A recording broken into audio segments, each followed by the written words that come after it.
लोकसभा चुनाव के बीच कांग्रेस छोड़ने वाले नेताओं की फहरिस्त इतनी लंबी होती जा रही है कि उसे गिनना भी अब मुश्किल हो रहा है। कल पहले बॉक्सर विजेंदर सिंह और फिर गौरव वल्लभ ने पार्टी छोड़ी और अब महाराष्ट्र कांग्रेस के नेता और पूर्व सांसद संजय निरुपम ने कांग्रेस से इस्तीफा दे दिया है। हालांकि पहले यह खबर आई थी कि कांग्रेस ने अनुशासनहीनता के आरोप में उन्हें पार्टी से 6 साल के लिए निष्कासित कर दिया है, लेकिन संजय निरुपम ने गुरुवार को एक प्रेस कॉन्फ्रेंस किया और उन्होंने पार्टी से निकाले जाने को लेकर कांग्रेस नेतृत्व पर कटाक्ष भी किए।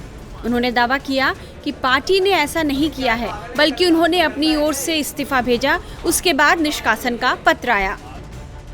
आपको संजय निरुपम का वो बयान सुनाते हैं जो उन्होंने अपने इस्तीफे को लेकर दिया है। मैंने रात को 10:40 पर खड़गे जी को अपना इस्तीफा भेज भी दिया था और मुझे लगता है कि उसके तत्काल बाद शायद उस इस्तीफे में कुछ ऐसे शब्द थे, ऐसा मेरा एक्सप्रेशन था, उनको लगा कि कुछ ज़्यादा हो जाएगा अगर हम चुप रहेंगे, तब उन्होंने इस प्रकार का एक फैसला किया। मतलब A4 साइज का एक कागज कांग्रेस पार्टी ने आखिरकार बर्बाद कर दिया। कल तक जो संजय निरुपम गांधी परिवार के करीबी माने जाते थे, उनके खासम खास माने जाते थे, आज वही संजय निरुपम उनके खिलाफ आग उगल रहे हैं। उन्होंने कांग्रेस और गांधी परिवार को लेकर जबरदस्त हमला बोला है।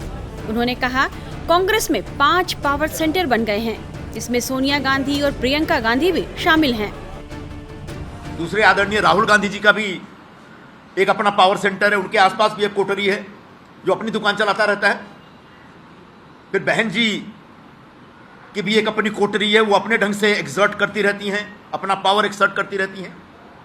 अध्यक्ष महोदय हैं, उनका भी एक पावर सेंटर बन गया है। उनके आसपास जो लोग हैं वहाँ तो ऐसे ऐसे लोग हैं जिनके पास कोई राजनीतिक अनुभव नहीं, कोई राजनीतिक आधार नहीं, अचानक उनके साथ जुड़ के वो हाईकमान बन गए और इस तरह की बातें करते, इस तरह की भाषा का इस्तेमाल करते जो मैं आपके सामने यहाँ प्रस्तुत नहीं कर सकता। संजय निरुपम ने संगठन महासचिव KC वेणुगोपाल पर भी हमला बोला।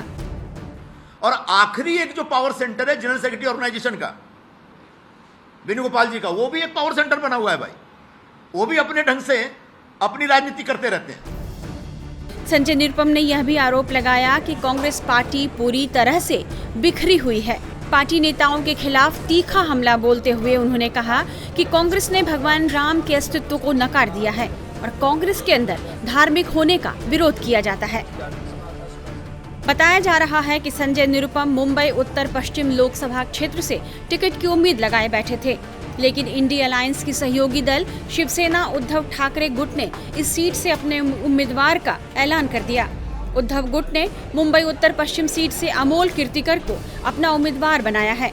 इसके बाद संजय निरुपम ने महाराष्ट्र कांग्रेस नेतृत्व की आलोचना शुरू कर दी। इस पर बुधवार को कांग्रेस ने स्टार प्रचारकों की सूची से निरुपम का नाम हटा दिया और बाद में उनके निष्कासन की खबर आई।